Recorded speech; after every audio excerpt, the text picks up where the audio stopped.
Langston Hughes was born in Joplin, Missouri, and raised by his maternal grandfather, as his mother was moving around various states in America and his father had moved to Mexico.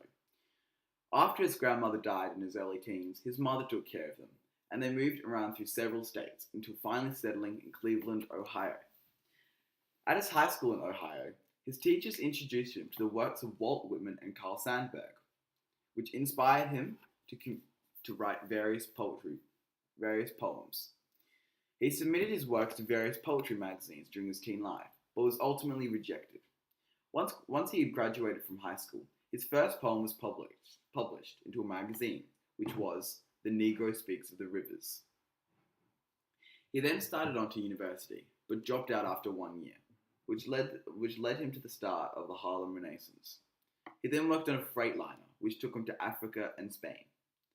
After he returned home, he went to work at a restaurant as a busboy, and there he met famous poet Vachel Lindsay. Hughes showed his poems to Lindsay, and Lindsay was impressed enough to use her connections to rocket Hughes to success. Hughes' poem, The Weary Blues, won first place in Opportunity Magazine's literary competition, which then got critic Carl Van Vechten to help Langston to get his first poetry book published, which was aptly named The Weary Blues. He then produced a second poetry book, which was Fine Clothes to the Jews. This was one of the first poems to use jazz rhythm in poetry.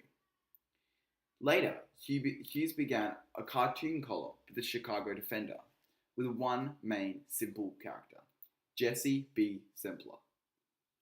This character was a simple comic published each week and was about urban class black themes. This was incredibly successful, and Jesse B. Simpler was used as a symbol of black rights.